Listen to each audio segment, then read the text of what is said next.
IPL 2026 final మ్యాచ్‌కు రంగం సిద్ధమయ్యింది. Narendra Modi stadium వేదికగా ఆర్సీబీ మరియు జీటీలు 2026 ఐపీఎల్ ఫైనల్‌లో తలపడబోతున్నారు. సో, ఈ 2 జట్లయితే ఫర్ ద ఫస్ట్ టైమ్ ఫైనల్స్‌లో ఒకరినొకరు ఎదుర్కోబోతున్నారు. ఆల్రెడీ 2 జట్లు కూడా ఫైనల్‌లో ఆడిన అనుభవం అయితే ఉంది. ఇన్‌ఫాక్ట్ గుజరాత్ టైటన్స్ తమ మొట్టమొదటి సీజన్ ఓపెనింగ్‌లోనే చాంపియన్స్‌గా నిలిచారు. వేరేస్ ఆర్సీబీ చూసుకుంటే తమ 18 ఏళ్ల నిరీక్షణకు 2025లో తెరదించారు. సో, 2 టీమ్‌లు అయితే ఐపీఎల్‌లో ఆల్రెడీ ఒక్కోసారి చాంపియన్స్‌గా నిలిచారు. గుజరాత్ టైటన్స్ అయితే 2022, 2023లో బ్యాక్ టు బ్యాక్ ఫైనల్స్ ఆడింది. బట్ 2022లో చాంపియన్స్ గా నిలిచింది. వేరేస్ ఆర్సీబీ చూసుకుంటే లాస్ట్ ఇయర్ చాంపియన్స్ గా నిలిచి ఈ సంవత్సరం ఫైనల్స్ లోకి దూసుకొచ్చింది. సో ఈ రోజు కూడా ఆర్సీబీ చాంపియన్స్ గా నిలిచి బ్యాక్ టు బ్యాక్ ట్రోఫీ నెగ్గిన మూడవ టీమ్ గా చరిత్ర సృష్టించాలని అనుకుంటుంది. అండ్ దెన్ గుజరాత్ టైటన్స్ కూడా తమ రెండవ ట్రోఫీని గెలవాలని అనుకుంటుంది.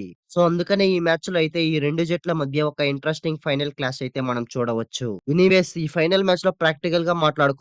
అంటే ఏ టీమ్ కు గెలిచేదానికి ఎక్కువ అవకాశాలు ఉన్నాయి? అంటే ఎవరిని ఎవరు డామినేట్ చేయవచ్చు? ఎవరు రెండవ ట్రోఫీని గెలిచేదానికి ఎక్కువ అవకాశాలు ఉన్నాయి? సో అవన్నీ తెలుసుకోవాలంటే మనమైతే ఈ మ్యాచ్ యొక్క ప్రివ్యూని చూసేయాలి. ముందుగా ఈ రెండు టీంల యొక్క హెడ్ టు హెడ్ స్టార్ట్ చూసుకుంటే ఆల్మోస్ట్ డెడ్ ఈక్వల్ గా ఉన్నాయి. ఇప్పటి వరకు మొత్తం 9 మ్యాచ్ల్లో తలబడితే ఆర్సీబీ 5 మ్యాచ్లు గెలిచారు. వేరే జీటీ చూసుకుంటే 4 మ్యాచ్ల్లో గెలిచారు. సో ఈ రెండు జట్ల మధ్య పోటీ అయితే చాలా ఉత్కంఠంగా ఉందని చెప్పుకోవాలి. ఈ రెండు జట్ల మధ్య జరిగిన లాస్ట్ 5 మ్యాచెస్ లో చూసుకుంటే మాత్రం ఆర్సీబీ 3 మ్యాచ్లు గెలిచింది. గుజరాత్ టైటన్స్ 2 మ్యాచ్లు గెలిచింది. దెన్ ఈ సీజన్ లో ఆల్రెడీ ఈ రెండు జట్ల మధ్య 3 మ్యాచ్లు జరిగాయి. అందులో రాయల్ ఛాలెంజర్స్ బెంగళూరు 2 గెలిచింది. వేరేస్ గుజరాత్ టైటన్స్ చూసుకుంటే ఒక మ్యాచ్ గెలిచింది. సో ఓవరాల్ గా హెడ్ టు హెడ్ స్టాట్స్ ప్రకారం రెండు జట్లకు నెక్ టు నెక్ కాంపిటీషన్ అయితే ఉంది. క్వాలిఫైర్ 1 లో మాత్రం royal Challengers Bengaluru Gujarat Titans ని అవుట్ పే చేసి పడేసింది. ఏకంగా 92 పరుగుల తేడాతో ఘన విజయం దక్కించుకుంది. మెయిన్లీ ఇప్పటి వరకు చూసుకుంటే ఐపీఎల్ హిస్టరీలోనే క్వాలిఫైర్ 1 గెలిచిన టీమే ఎక్కువ సార్లు కప్పు గెలిచింది. సో ఈ లెక్క ప్రకారం చూసుకున్నా, హెడ్ టు హెడ్ స్టాట్స్ ప్రకారం చూసుకున్నా కొద్దిగా ఎడ్జ్ అయితే ఆర్సీబీకే కనిపిస్తోంది. బట్ గుజరాత్ టైటన్స్ ని మాత్రం ఎక్కడా కూడా తక్కువ అంచనా వేయడానికి లేదు. ఎస్పెషల్లీ ఈ మ్యాచ్ జరుగుతున్న గ్రౌండ్ వాళ్ళకైతే ఇది హోమ్ గ్రౌండ్. సో దీంతో హోమ్ అడ్వాంటేజ్ అయితే ఖచ్చితంగా గుజరాత్ టైటన్స్ కి ఉంటుంది. గుజరాత్ టైటన్స్ మాత్రం ఈ సీజన్ లో హోమ్ గ్రౌండ్ లో చాలా మంచి రికార్డ్స్ లో ఉంది. ఇన్ఫాక్ట్ ఆర్సీబీని కూడా ఈ సీజన్ లో హోమ్ లో ఓడించింది. అందుకనే గుజరాత్ టైటన్స్ కూడా ఎక్కడా తక్కువ అంచనా వేయడానికి లేదు. అండ్ ఈ రెండు టీములు కూడా ఆల్రెడీ ఈ వేదికలో చాంపియన్స్ గా నిలిచారు. ఎనీవేస్ ఈ స్టాట్స్ అన్ని పక్కన పెడితే మనమైతే ఒక బ్లాక్ బస్టర్ మ్యాచ్ చూడబోతున్నాం. ఇక ఈ మ్యాచ్ ఆడబోయే Narendra Modi stadium pitch report చూసుకుంటే చాలా వరకు బ్యాటింగ్ ఫ్రెండ్లీ వికెట్. ఇన్ఫాక్ట్ ఈ మ్యాచ్ కోసం బ్లాక్ సాయిల్ పిచ్ ని అయితే యూస్ చేయబోతున్నారు. పిచ్ అయితే బ్యాటింగ్ కు బాగా అనుకూలంగా ఉంటుంది. బట్ పేసర్స్ కి కూడా మంచి బౌన్స్ అయితే దొరుకుతుంది. పేసర్స్ కి కొత్త బంతితో స్వింగ్ కూడా లభిస్తుంది. సో మనమైతే బ్యాట్ అండ్ బాల్ ల మధ్య ఈ పిచ్ లో మంచి కాంటెస్ట్ అయితే చూడవచ్చు. ఇక ఈ గ్రౌండ్ యొక్క స్టాట్స్ విషయానికి వస్తే మాత్రం ఇప్పటి వరకు ఈ గ్రౌండ్ లో 51 ఐపీఎల్ మ్యాచ్లు జరిగాయి. అండ్ ఈ 51 మ్యాచ్ల్లో మొదట బ్యాటింగ్ చేసిన టీం 21 సార్లు గెలిస్తే రెండవ బ్యాటింగ్ చేసిన టీం 25 సార్లు గెలిచారు. అలాగే ఈ గ్రౌండ్ లో యావరేజ్ ఫస్ట్ ఇన్నింగ్స్ స్కోర్ చూసుకుంటే 177 పరుగులుగా ఉంది. సో ఈ స్టాట్స్ ప్రకారం టాస్ అనేది చాలా కీ రోల్ ప్లే చేయబోతోంది. అహ్మదాబాద్ లో సెకండ్ బ్యాటింగ్ చేసిన టీం కన్నా కూడా మొదట బ్యాటింగ్ చేసిన టీం ఒక మ్యాచ్ ఎక్కువ గెలిచింది. ఫైనల్స్ లాంటి ఫుల్ ప్రెషర్ మ్యాచ్ లో టాస్ గెలిచి మొదట బ్యాటింగ్ చేసి 200+ రన్స్ బోర్డుపై ఉంచితే మాత్రం ఖచ్చితంగా సెకండ్ బ్యాటింగ్ చేసే టీం పై ప్రెషర్ ఉంటుంది. సో టాస్ గెలిచిన టీం అయితే బ్యాటింగ్ చేయడానికి ఎక్కువ అవకాశం ఉంది. చూడాలి మరి టాస్ గెలిచిన టీం ఏ ప్లాన్స్ తో బరిలోకి దిగుతుందా అని. ఇక వెదర్ విషయానికి వస్తే ఆల్ క్లియర్. మనమైతే ఎలాంటి వర్ష ప్రభావం లేకుండా మనమైతే ఫుల్ మ్యాచ్ చూడవచ్చు. ఇక వెన్యూ అడ్వాంటేజ్ విషయానికి వస్తే మాత్రం ఖచ్చితంగా హోమ్ అడ్వాంటేజ్ జీటీకి ఉంటుంది. వేరే ఆర్సీబీ చూసుకుంటే ఈ వెన్యూలో 2 ప్లే ఆఫ్ మ్యాచ్లు ఆడితే రెండిటికి 2 ఓడిపోయింది. బట్ లాస్ట్ ఇయర్ ఫైనల్స్ లో మాత్రం అలవోకగా చాంపియన్స్ గా నిలిచింది. హోమ్ అడ్వాంటేజ్ జీటీకి ఉన్నప్పటికీ ఈ రెండు టీములకి ఈ వెన్యూలో ఫైనల్స్ ఆడిన అనుభవం ఉంది కాబట్టి ఎవరు బ్యాట్ మరియు బాల్ తో మంచిగా రాణించి ప్రెషర్ ని ఎవరు బాగా హ్యాండిల్ చేస్తారో వాళ్ళకే వెన్యూ అడ్వాంటేజ్ కలిగే అవకాశం ఉంటుంది. ఇక టీమ్స్ విషయానికి వస్తే ఆర్సీబీ టీం అద్భుతమైన ఫామ్ లో ఉన్నారు. వాళ్ళైతే ఈ సీజన్ లో ఒక టీమ్ గేమ్ లా ఆడుతున్నారు. ఏదో ఒక ప్లేయర్ పై డిపెండ్ అవ్వకుండా అందరూ కూడా కలిసికట్టుగా రాణిస్తున్నారు. In fact 9 different players player of the match గా నిలిచారు. సో ఆర్సీబీ టీం కి అయితే లాస్ట్ ఇయర్ నుంచి అందరూ కలిసికట్టుగా రాణిస్తున్నారు. అండ్ మంచి టీమ్ గేమ్ ఆడుతున్నారు. బ్యాటింగ్ లో చూసుకుంటే మాత్రం వాళ్ళకి 2 సమస్యలు కనిపిస్తున్నాయి. ఒకటి Jitesh Sharma form and 2 Romario Shepherd form. వీళ్ళిద్దరూ కూడా ప్రెసెంట్ అంత మంచి ఫామ్ లో అయితే లేరు. అండ్ ఈ మ్యాచ్ కి చూసుకుంటే మోస్ట్ లైక్లీ ఫిల్ సాల్ట్ అందుబాటులో ఉండకపోవచ్చు.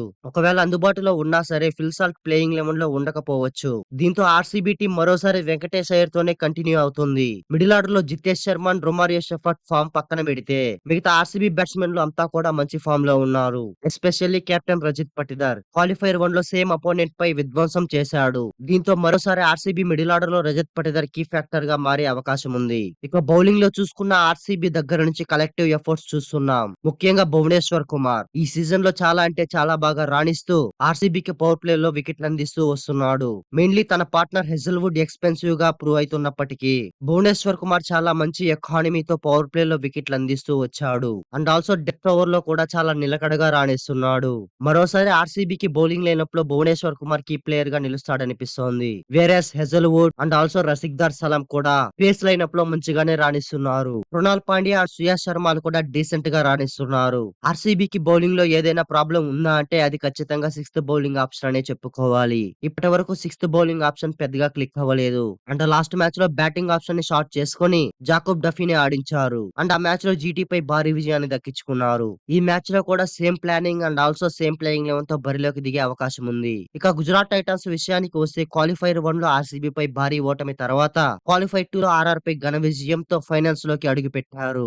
గుజరాత్ టైటన్స్ బ్యాటింగ్ అయితే వాళ్ళ టాప్ ఆర్డర్ చాలా బలం. ఇన్ఫాక్ట్ లాస్ట్ మ్యాచ్ లో కూడా ఓపెనర్లు ఇద్దరు మ్యాచ్ ని వన్ సైడ్ చేసి పడేశారు. గుజరాత్ టాప్ ఆర్డర్ అయితే భుజాల మీద మోసుకొచ్చి ఫైనల్స్ లో కూర్చోబెట్టారు. ఇన్ఫాక్ట్ గత కొన్ని మ్యాచ్ల్లో మిడిల్ ఆర్డర్ కూడా ఎక్స్పోజ్ అయ్యింది. దీంతో Gujarat Titans batting lineup RCB తో పోల్చుకుంటే ఆర్సీబీ అంత కాకపోయినా కొద్దిగా సాలిడ్ గా కనిపిస్తుంది. ఇక బౌలింగ్ లో చూసుకుంటే మాత్రం పీక్స్ అనే చెప్పుకోవాలి. వాళ్ళ పేస్ అటాకింగ్ మాత్రం చాలా నిలకడగా రాణిస్తున్నారు. వేరే స్పిన్ విషయానికి వస్తే ఈ సీజన్ లో అంత మంచిగా రాణించలేకపోతున్నారు. ఇక టీమ్ లో మార్పుల విషయానికి వస్తే సాయి కిషోర్ ని పక్కన పెట్టి ఇర్షద్ ఖాన్ ని టీమ్ లోకి తీసుకునే అవకాశం ఉంది. ఇన్ఫాక్ట్ లాస్ట్ మ్యాచ్ లో సాయి కిషోర్ కి ఒక్క ఓవర్ కూడా ఇవ్వలేదు. సో ఈ మ్యాచ్ లో పిచ్ అనేది పేసెస్ కాస్త సహకరిస్తుంది కాబట్టి చేస్తే గీస్తే ఈ ఒక్క మార్పు చేయవచ్చు. అదర్వైజ్ సేమ్ ప్లేయింగ్ లెవెన్ తో బరిలోకి దిగినా మనం ఆశ్చర్యపోవాల్సిన అవసరం లేదు. ఇక ఈ మ్యాచ్ లో మనం చూడబోయే టాప్ ఇంట్రెస్టింగ్ బ్యాటిల్ చూసుకుంటే మాత్రం ఆబ్వియస్లీ పవర్ ప్లే బ్యాటిల్స్ అనే చెప్పుకోవాలి. Especially Bhuvneshwar Kumar versus Gujarat top order. So ఈ బ్యాటిల్ అయితే చాలా అంటే చాలా ఇంట్రెస్టింగ్ బ్యాటిల్ అని చెప్పుకోవచ్చు.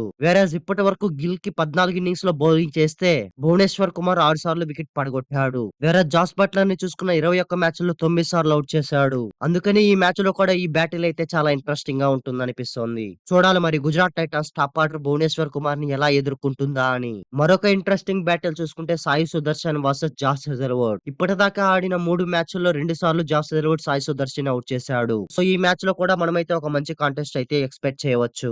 అండ్ మరొక ఇంట్రెస్టింగ్ బ్యాటిల్ చూసుకుంటే Virat Kohli versus Kagiso Rabada. ఈ బ్యాటిల్ అయితే చాలా అంటే చాలా ఇంట్రెస్టింగ్ బ్యాటిల్ అనే చెప్పుకోవాలి. ఇప్పటి వరకు ఆడిన 17 మ్యాచ్ల్లో కగిసో రబాడా విరాట్ కోహ్లీని 5 మ్యాచ్ల్లో అవుట్ చేశాడు. ఈ సీజన్ లో కూడా వీళ్ళిద్దరి మధ్య ఒక మంచి కాంటెస్ట్ అయితే మనం చూసాం. సో ఈ మ్యాచ్ లో కూడా మనమైతే అదే ఎక్స్పెక్ట్ చేయవచ్చు. And finally Rajat Patidar versus Rashid Khan ల మధ్య కూడా మనం అయితే ఒక ఇంట్రెస్టింగ్ కాంటెస్ట్ చూడొచ్చు. ఇన్ఫాక్ట్ వీళ్ళిద్దరూ ఆడిన 9 మ్యాచ్ల్లో రషీద్ ఖాన్ రజత్ పటిదార్ ని 5 సార్లు అవుట్ చేశాడు. సో చూడాలి మరి ఈ మ్యాచ్ లో రషీద్ ఖాన్ ఎలా ఎదుర్కొంటాడా అని. ఒక్క మాటలో ప్లేయర్స్ బ్యాటిల్ గురించి చెప్పాలంటే GT top order versus RCB face attack, RCB top order versus GT face attack. So ఇదైతే మంచి కాంటెస్ట్ గా ఉండబోతోంది. పవర్ ప్లే రెండు జట్లకి చాలా అంటే చాలా కీలకం కాబోతోంది. ఏ టీం ప్రాపర్ గా పవర్ ప్లే లో బ్యాట్ మరియు బాల్ తో మాస్టర్ క్లాస్ గా రాణించగలరో ఆ టీం మ్యాచ్ గెలిచేదానికి ఎక్కువ అవకాశం ఉంది. Royal Challengers Bengaluru versus Gujarat Titans 2026 grand ఫినాలేలో ఏ టీం ఛాంపియన్స్ గా నిలుస్తుందో కామెంట్ చేసి ముందు ముందు మరెన్నో వీడియోల కోసం మన ఛానల్ ని సబ్స్క్రైబ్ చేసుకోండి. అండ్ అలాగే నేను పెట్టే ప్రతి వీడియో అందరికన్నా మీకే ముందు రావాలంటే పక్కనే ఉన్న గంటని గట్టిగా కొట్టండి. కానీ ఫోన్ స్క్రీన్ మాత్రం పగిలిపోకుండా చూసుకోండి. Thanks for watching the video.